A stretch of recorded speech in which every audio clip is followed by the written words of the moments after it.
नमस्कार शेतकऱ्यांनो, कांदा उत्पादक शेतकरी बांधवांसाठी आताच्या क्षणाची सर्वात महत्त्वाची आणि मोठी बातमी. कांदा भाव संदर्भातील कांद्याचे भाव वाढणार का, कांद्याचे भाव वाढणार तर कधी वाढणार, किती वाढणार, कशामुळे वाढणार, त्या संदर्भातील सविस्तर संपूर्ण महत्त्वाचे अपडेट घडामोड आपण यावेळच्या माध्यमातून जाणून घेण्याचा प्रयत्न करणार आहोत.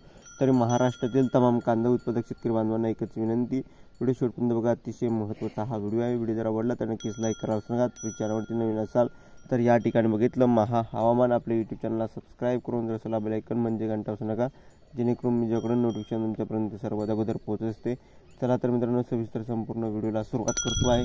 संपूर्ण व्हिडिओ शेवटपर्यंत नक्कीच बघा. विनंती आहे, कांद्याचे भाव कशामुळे वाढणार, काय आहे महत्त्वाचं कारण, सविस्तर संपूर्ण लाईव्ह अपडेट जाणून घेण्यासाठी शेवटपर्यंत नक्कीच एकदा बघावे. नंतर तुमचं मत प्रतिक्रिया या व्हिडिओच्या माध्यमातून मांडायची आहे. आता या ठिकाणी बघितलं शेतकरी मित्रांनो, अत्यंत महत्त्वाची अपडेट आहे.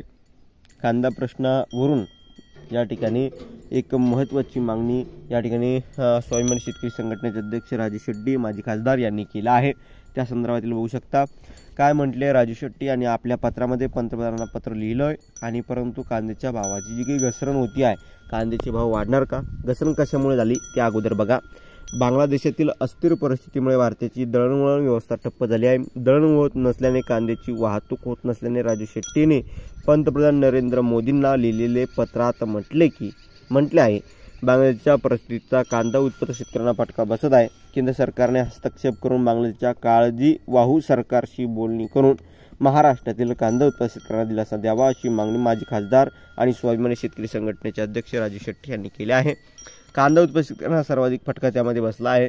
कारण की कांदा निर्यात या ठिकाणी सील आपल्या राज्य सरकारने या देशाचे जे काही बॉर्डर आहे ते या ठिकाणी सील करण्यात आले होते. त्यानंतर कांदा निर्यात होऊ देत नव्हते, परंतु मंगळवारी मध्यरात्रीपर्यंत या ठिकाणी ही बंद होती. मध्यरात्रीपासून पुन्हा एकदा सुरू करण्यात आलं आहे. जवळपास 70 ते 80 ट्रक कांदा या ठिकाणी रखडले होते आणि त्यामध्ये या ठिकाणी 50 ट्रक या ठिकाणी पाठवले असल्याचं महाराष्ट्र राज्य कांदा उत्पादक शेतकरी संघटनेच्या आलेल्या अपडेटनुसार सांगितलं आहे.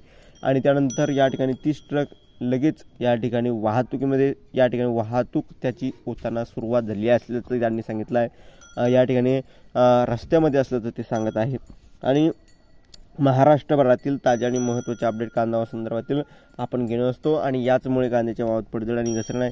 येणाऱ्या दिवसात जर कांदा निर्यात शुल्क, कांदा निर्यात मूल्यात या ठिकाणी पूर्णपणे 100% सरकारने या ठिकाणी काढून टाकलं तर नक्कीच कांद्याच्या भावात वाढ आणि सुधारणा होण्याची शक्यता वाटू शकते आणि वाढू शकतातच. कारण की सरकारच्या या हस्तक्षेपामुळे आजवर हे भाव शेतकऱ्यांना भेटत आहे. जर हस्तक्षेप काढला तर नक्कीच कांद्याच्या भावात वाढ होण्याची शक्यता गॅरंटी आहे असं वाटतं आहे. या संदर्भात तुमचं वैयक्तिक मत प्रतिक्रिया काय आहे नक्कीच कमेंटच्या माध्यमातून मांडवा. जास्तीत जास्त शेअर आणि सबस्क्राईब नक्कीच करा. धन्यवाद.